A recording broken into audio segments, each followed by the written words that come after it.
ഇടുക്കി ജില്ലയിലെ കിടിലൻ tourist സ്പോട്ടായ Calvary മൗണ്ടിലേക്ക് ഒരു വൺ ഡേ ട്രിപ്പ് പ്ലാൻ ചെയ്യുകയാണെങ്കിൽ ഈ വീഡിയോ ഇപ്പൊ തന്നെ സേവ് ചെയ്ത് വെച്ചു. ഇടുക്കി ജില്ലയിലെ കാൽവരി മൗണ്ടിലേക്ക് ഫ്രണ്ട്സ് ആയിട്ട് വൺ ഡേ ട്രിപ്പ് ആയിട്ട് പോയ യാത്രയുടെ വിശേഷങ്ങളും പിന്നെ കുറച്ച് കാഴ്ചകളാണ് ഇന്നത്തെ വീഡിയോ. ചാലക്കുടിയിൽ നിന്ന് 90 കിലോമീറ്റർ ആണ് ഈ ഒരു സ്പോട്ടിലേക്ക് ട്രാവൽ ഉള്ളത്.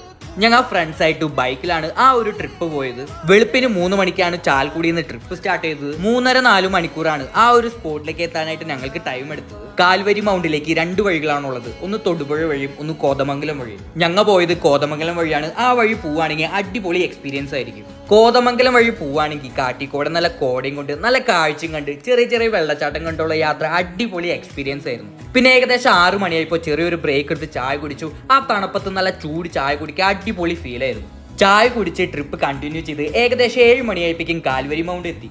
കാൽവരി മൗണ്ടിന്റെ എൻട്രൻസിൽ തന്നെ ഫോറസ്റ്റിന്റെ ഒരു ചെക്ക് പോസ്റ്റ് കാണാം. അതിന് തൊട്ടടുത്ത് ഒരു ഓഫീസിൽ ടിക്കറ്റ് എടുത്തിട്ട് വേണം അകത്തേക്ക് കയറാൻ. കഷ്ടപ്പെട്ട്